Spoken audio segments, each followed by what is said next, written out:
But to my surprise, handinyatsosiva kuti if you be a true man of God, chii chawakashandisirwa kuti ugozosvika pakuona inini ndandini dhodhi saskamu rekuti murambe muchinditreata the way you are treating me. Zvezvo zvandakataura paipa ndezvechokwadi. Handina chandakatombonyepa paya. Kana dziri nhau dzekuti makadanana namaivhurumuku, asi zvekunyepa zvezvi. Hapana here zuva rakafona maivhurumuku midnight vachinzi ye varwara wati ndikamuka kubva kuSpeya inini kuGlenora kwekwe ndikataura kuti hazviite kuti muende kumba kwamaivhurumuku muri mega, mutoenda namai apostle kana kuti totoenda tese, mukaramba kadzokera norara. Ndikaisa question mark. Handisi mwana mudiki. This I want to tell you. Zvinhu zvoda kunyebera zuva bhaibheri muda kutaura zvina basa rese imi muita kuti njengatsika nemagariro. Dzimwe nhau dzamakaita idzi dzinorwiwa nevhu, dzinorwiwa nevari kumhepo, tichivabatsiridza isusu. And that's exactly what I've been doing. Ndakamurota maisha machintaura kuti mama ndimutsei, and I did that. Izvi zvandombokutenderera ndakazviita. Ndakamumutsa mamutsira ndakamuita acho iwayo. And ndozviziva kuti pane times vanotombomuona. Ora ndabuda mudhaini ndaloka madozi ndapinda mumachira ndapedza kuyabota nhau dzangu dzinotanga ndiri pamubhedha toseguma ndatoita meta. Ora zvakatanga namhai anga ndirumira nemhiripiri. Yo. Is that okay? Okay TV, right? That's your new favorite channel, guys. Nasi ndauya nenyaya iri very shocking. Nyaya ya Apostle Chiwenga vachiexposwa naambuya wavo, the first wife ya Apostle Chiwenga, vachitaura history ya Apostle Chiwenga kwawakabva nekumira kwawakaita nawo nemadisputes ari kuitika pakati pavo. Ende uyezvo vazenga vakutofaya mathreats euroi, guys, loyingi. Haiva vakuru vekuroya havanga vachitofaya zvikanzi mukasadai inini ndiri kuzodai. Saka without wasting much time, guys, to all those vasati vasubscriber, please do subscribe. Ende muzive chinhu ichi, guys, and I'm not a journalist, I'm an analyst. Tinoanalyze mavideo tichimaongorora kuti ndizvo here or hazvizi. So sometimes we comment. Ndozoona vamwe vanhu mucomment section vanenge vachiti ko why is it utombostopa video chikomenta what chichichichi. No, I'm not a journalist, I'm an analyst. Panapa tiri gungano revanhu vanofunga vekuti teni takagarira video pasi tichida kunyatsoona kuti what is it that is happening in detail, not kungoona kuti tinakirwe. No, that's the purpose of this channel. So without wasting much time, guys, boom, tapinda. Makadi baba Shami, inini ndiri right.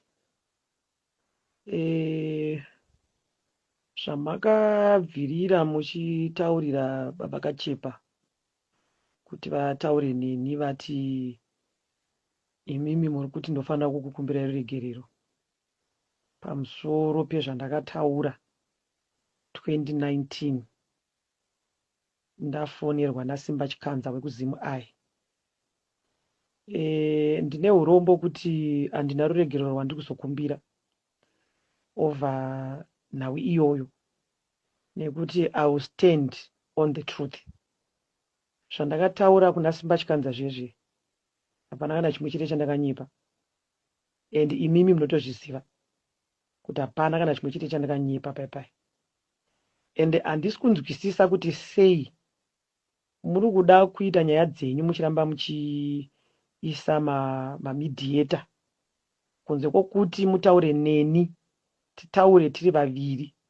Nyaya idzodzi kana dzichipera dzongopera tataura tiri vaviri. Saka audio yandaisirwa naAkachepa vachidzokorodza futi ndo zvamuri kutaura. Regai ndikuisirai pachena kuti nguva yese yana ndakanyarara kai, I think makaverenga mwoyo wangu kubvira kudhara, because inini handina kukuziva talent wamurume waRejoice.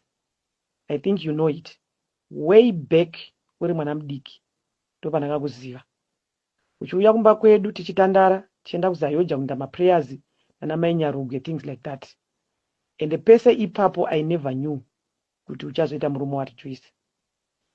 Zvekuita murume waRejoice iwewe pachako unonyatsozviziva baba Shami kuti Vui, Rutendo, gogo yaFele, Aroni kusanganisira nasekuru they were against relationship yako naRejoice. Ndichifonerwa ndiri kuChinhoyi uku ndichiudzwa kunzi mwana wako audanana nebenzi, mwana waKirera tazvitya. Ndozvandaiudzwa inini. But I came kubva kuChinhoyi ndikatora Apostle Nyamandu tikauya kubasa kwako kwaRabz and I supported you throughout. I remember ndichitosvika pamba inini ndichisikoenda kumba kwa mbuya Shumba uko ndichiona Rijo akagara kuseri kwedhoo audzwa kuti mama vako vauya achinditya. Ndikamutaura kuti usanditya hako ndambouya kuzokupopotera handikurambidze munhu wawada. I am the only one who supported you panguva yakanga ana Vui vachiti kudanana nebenzi iroro Saskam raKirera, you know it. Ndini ndakamira newe sekuru chaivo. Rimwe zuva ukafona ukati wewe dautaura nambuya vangu, sekuru vangu vakagara pasofa vakashedzera kuti hakuzi ambuya vake.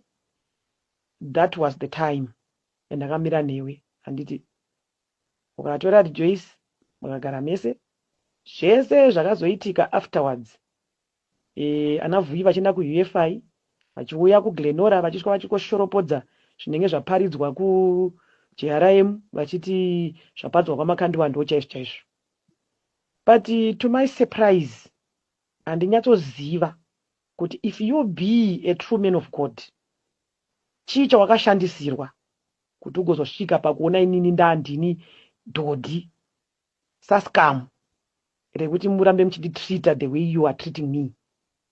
Handisi kuzvinzwisisa. Ndandakanyarara pesa paka kubvira kumashure Rejoice achiri mupenyu kune zvakawanda zvakaitika kusvikira pakutengeswa kwemba yekuGweru yakarambwa neGweru City Council kuti imba yaitengeseke musina kuya nemunhu ane zita rapa pachitaurwa zita rangu. Vana ava vakaenda kuHigh Court vaida kunosainira estate yababa wavo vakanzi vakadaira mukoti kuti nini ndakupenga handizikambe kwandiri. I know kuti zvese izvozvo mamuri kuseri kwazvo nana Vui muchisapotana. Chandaa kuda nyazonzwisisa ka ndechekuti saka inini pandiri kunzi ndikumbire regerero pacho ndikufanira kukumbira regerero rwei. Inini ndiri kutaura zvinhu zvaunongatsoziva at the back of your mind kuti hapana kana chekunyepa. Zvese zvandakataura papa ndezvechokwadi. Handina chandakatombonyepa paya. Kana dziri nhau dzekuti makadanana namaivhurumuku asi zvekunyepa zvezvi. Hapana here zuva rakafona maivhurumuku midnight vachiti vachinzi varwara wati ndikamuka kubva kuSpare inini kuGlenora kwekwe ndikataura kuti hazviite kuti muende kumba kwamaivhurumuku muri mega mutoenda namai Apostle kana kuti totoenda tese mukaramba kadzokera unorara. Ndikaisa question mark. Handisi mwana mudiki. Nyaya yatariro yamakanga makundiunzira masamonji ndakusungwa ndiri kumarondera uko ndikamira ndikati kana ndichienda kukorokotwa handei. Haina kuitika. Hauna kudhiraivha kuenda kuNorton ukanotaura kuti mama ndiri kumbira kuroora tariro nerweseri ndomuita South Africa and my daughter was still alive. Zvese izvo zvichiitika. Ana Tsitsi Chienda Mbuya hazvina kuitika. Ndinawo maaudios akarekodwa naTsitsi Chienda Mbuya muchitaura pafoni pamakasvika pakutaura kuti inini ndine biopolar but ndakanyarara. Why? For the sake of peace pakati pangu newe, for the sake of Shamiso and Bryce vana vakazvarwa naRejoice. For your own information, Rejoice is my only daughter, my firstborn. Rejoice ndiye mwana wandakatanga kutakura nhumbu ndikaziva kupinda mulabor for the first time ndichizvara Rejoice. Akafira mumotikari yawaidhiraivha iwewe but handina zvandakaita, ndakanyarara. I was treated badly nehama dzangu, my immediate family kusanganisira mai vangu. Ndikashamisika ndichinzwa muchitaurira Tsitsi Chienda Mbuya kuti inini handida kuenda kurufu rwagogo yaFele nekuti ndakati vairoya. To correct you on that, handida kuenda kurufu rwagogo yaFele because ndandiri muquarantine ndandabatwa COVID and I thank God Mwari vakandichengeta ndakufa neCOVID zvakaita vamwe. Ndichichengeterwa kuti ndisvike pandiri nhasi apa pekuti mupfuurire mberi muchindishungurudza naika muchiita zvamuri kuita izvozvizvi. But I think I've heard enough. JRM muchiitangai yanga ine vanhu vashomanana. I was one of that person akakuona mutanga JRM mabva kwaGlobal Truth kwagapa uko mukatanga JRM muchiti muri muvhangeri muchidii muchigara pamba pambuya vaiva yavo kuGlenora uko imba yanga ine 4 rooms iyo a lot of things happened ipapapo. Mukandikumbira foni yangu musina foni, mukatora foni yangu mukanoitengesa muchida kubhadhara rent. Ndati ndichikureminder imanje. Mukadzoka muchiti mama sorry foni zvazodii. Foni yo mukazondipera kwaSton Park zvakunge zvekudenana. Ndarama chitaura kuti ndiri kuda foni yangu. Mukatenga foni iyoyo mukandipa. Ndikanyarara. Handiti ma t-shirts amakatanga kuprinta muJRM handisiri ndakaunza. Ma t-shirts red neeyellow amakatanga kuprinta muJRM makandibhadhara ma t-shirts iwayo hamuna. Mamwe acho akakatorwa naNomo kumarondera akauya nawo akakupai. Handina here time andakaunza mabhaketi chaiwo ekugezera kumba kwenyu musina mabhaketi ekugezera. Amai chama achindudza mama hatina chakati, mama hatina chakati. Paidawo kwako pandaishanda paipaika I had every right yekutora zvinhu mustore room ndichiita kuti mhuri yanguwo inini idye, but ndakashamisika kuti makakwanisa kubhadhara Aaron akatombotanga aramba, but you paid him kuti ataure bad about inini hanzvadzi yake. For your own information, Baba Shami, you destroyed my family, right? Ndikanyarara. Asida hangu kutaura zvakawanda nekuti zvakawanda zvine munotozviziva. And you know very well kuti ari kufanira kutenga achitokumbira mumwe ruregerero ndimi. Ina nda mwana wako ari muguva kai? Wangu ari muguva because of you. My only daughter, my angel. Wamakanga mabvisa kwandiri akuti ange inini ndiri stranger kwaari. Rejoice akagona kutengera erengwe phone yasina mbobvera akanditengera inini. Handiti ndikanyarara pese ipapo. Ndakuti ndikauya kuchechi ndichibva kumarondera maindoona kunge ndiri saskamu. Ndikanyarara pese ipapo. Ndikabuda muupenyu hwenyu Rejoice afa. Handiti pakafa Rejoice takamuchemera kwaSton Park. Ndakanga ndichiziva kubhuruku inini. Patakaenda kubhuruku ndiye akati gate chipinda pagate. Hazi Vui. And who is Vui to me? Handimunin'ina wangu. But wakati destroy your talent. Ndakutaurira chokwadi. You destroyed my family. But urida kuramba uchenderera mberi. Wakunditaurira inini ndinofanira kukumbira ruregerero. Ndine mwana ari muguva because of the car yawaidhriva iwewe. Ndini ndikufanira kukumbira ruregerero manje. Do you know kuti kachepa pakauya Gurumonzi achinditi mama ndanzi ndikutsvagei akanitsvaga through Tatenda. Tatenda wacho wamakashedza wabva kumarondera zvematricks futi. Mama ndoda kuti tsani waye kuno chichichi but makazenga kuti Tatenda unge saskamuko. Achiudzana namarange kuti atigone kukuti tsano iwewe nekuti hanzvadzi yako yakafa panapa. Handiti zvese izvozvo zvakasvika kwandiri. Zvakawandisa. Ndakada kuchitaura zvese zvakawanda. But ndakandichimedza all along. Chana ndichizviitira ndiri munhu mukuru. Ndanga ndichizviti inini talent achafa akachinja. Akatozvara naRejoice. Shamina Bryce vazukuru vangu. Let me maintain peace. Kusvikira iye aita come back to his senses. Ozonditsvaga zvake pachake zvisina mumwe munhu mukati. Onditi mama ndauya. Like what you did pawakapinda mumba kwaSton Park. Box raRejoice riri pawindow paipai. Wakapinda imba ikavharwa zvikadii. Manyepa zvenyu kuti hanzi ZANU-PF ndo yauraya Rejoice. Do you know that I've got people right now vari kunyatsoziva kuti ndogara panapa nechikondo choti imba inobhadharwa rent nemi. Vanondibvunza kuti mama zveshuwa mune mwoyo wakanaka.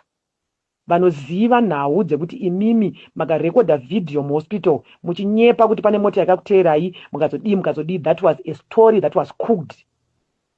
Accident yamakaita mumasvingo yakauraya mwana wangu iyaya. There's no ZANU-PF munyaya iyaya. Musanyepe zvenyu.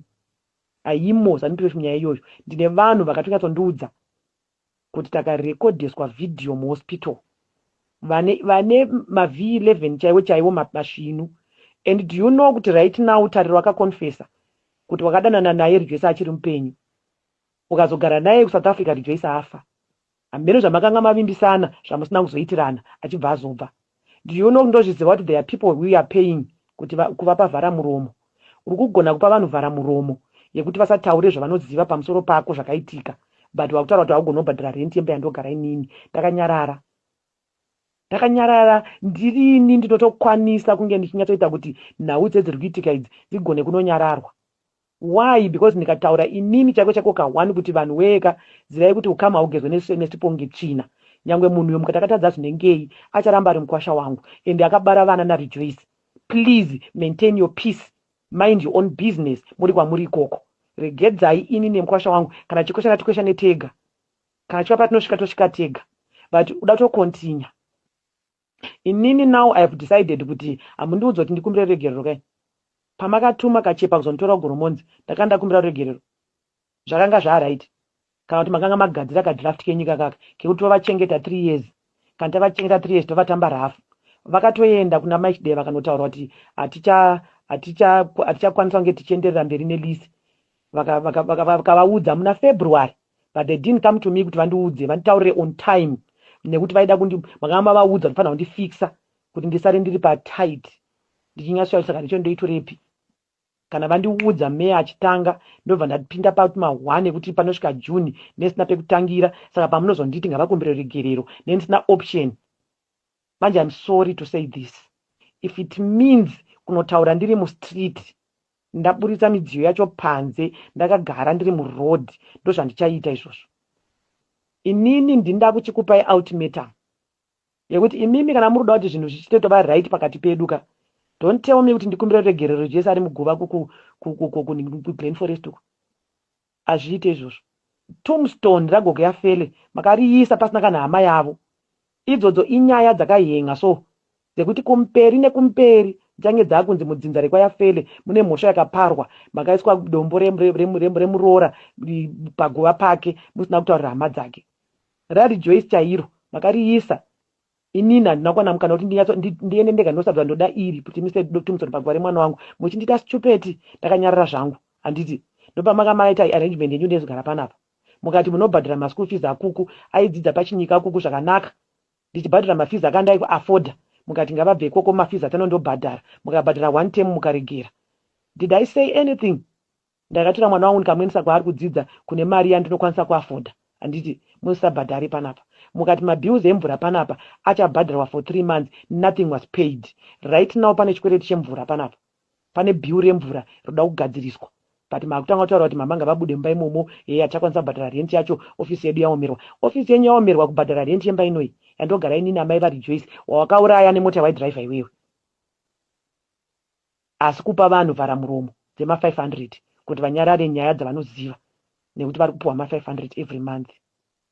Sorry to say this, ndakanyarara nguva iseka, but I think mandidhirira zvakwana. Inini ndine 52 years. For your own information, talent ndiri mai vako. Ndiri mai vako uri apostle kuchechi ikoko. Inini ndiri mai vako. Zvandinotoziva pamusoro pako zvandisingandototaura zvakawandisa. Bosi wakakura ndichiona. Handiti wakakura ndichiona. Ana Delvin vese vai ndoziva nezvavo vana vai. Ana Maka ndoziva nezvavo vana vai. But nekuti ndine brains nokakata, ndakachuza kuramba ndakanyarara for the sake of peace. Vandatoona kuti mimi hamusoda peace neni. Saka even audio inoi, if Kachepa decides kusaisenda kwamuri achine kuti zvaanzwa azviite, inini ndine nzira yekuiita kuti isvike. Ndinayo. Izvo zvamakutyisidzira vanhu kuti hanzi yenyarara kutaura pamusoro pangu here I can do that. Kana muchingoda futi kuuya nepfuti panapa muchizondiuraya inini ka audio inoenda toisendera vanhu vakawanda kuti vazvizoti vakanzwa kuti ndafa ndaurayiwa newe. You are capable of doing that. Kuzvitaura wega. Saka ndakatomirira. Inini ndindakupai ultimatum. Because right now panapa panobhadhara rent ka. Naisa machitaura nditaura nevaridzi vemba. Ndokumbirawo kuti mundimirire zvakazodai. Ndokumbirawo kuti mumirire zvakadai. Inini ndindakuchikudzai kuti kana muri kutoda kutoti inini ndinyararika, ndisataure, ndisajoina kutaura pasocial media na inongwara. Because asitoda vajoina ini. What for? Ndovajoinire chii? Inini ndoda kuti inini newe titaure tega, tigadzirise ukama pakati pangu newe. A lot of things happened, Baba Shami, handikunyepera. Zvaunotoziva iwewe. Samboda kuonita stupid. Ndayatofunga kuti ndichitaura manje. Vakaisa masola kuGoromonzi gogogo yafele vafa maisirani. Handi vaisira mbuya yako kuti ndobvosa kugara natariro. Inini woti wandakunova rendera imba kuku Masasa Park. Mukafenita imba inoi. Nhasi ndiri kunzi ndibude. Where do I take zitebhuru rine macheya 6 rakaiswa munomi? Makandidisturba life yangu. Ndakazvigarira kuGoromonzi ndambokutsvagai. Handiti ndambokutsvagai. Ndakagara pana ndakagara ipapo. And right now ndangatoi somewhere. Ndichibva ipapo pana ndiri ipapo. But makachuma Kachepa akauya akarereka musoro akati mama zvakazodii zvikatonikatakurwa namugore ndikaunzwa panapa. Ndikawana mba muno muine magroceries and what ndikafunga kuti maybe machifunga kuti regai tigadzirise zvinhu namama, not knowing kuti kumberuko mune zvenyu zvamuri kufunga kuzoita. Manje I'm sorry. Inini ndinda kuchikupai ultimatum. mai vepano vati vari kuda mari yavo Thursday by 4 vari kuda mari yavo. Please make that payment. Kana musina kuita payment iyoyoka ndine option yandichaita inini. If I'm to pay ndega ndichabhadhara. Kana ndabhadhara ndine nzira yekuchita kuti ndichitaura zvandakuda kutaura zvacho. But mukameka sure kuti mabhadhara ende mandibata ndikataura tiri 2 who is Kachepa vamuri kuisa pakati pedu apa. Aivepi Kachepa ndichitakurana negrosa ndichiya kuGulenora ndichikupai chikafu. Jeremy chitangai musina chinhu. Pamakatengesa foni yangu muchibhadhara renti yemba yeGulenora, where was Kachepa? But nhasi Kachepa ndiye akunge anotonga inini. Iye imba yanogara kwazondipakiri kubhadharwa nechechi yangu ini ndo yakunzi hatichakwanisa kuibhadhara.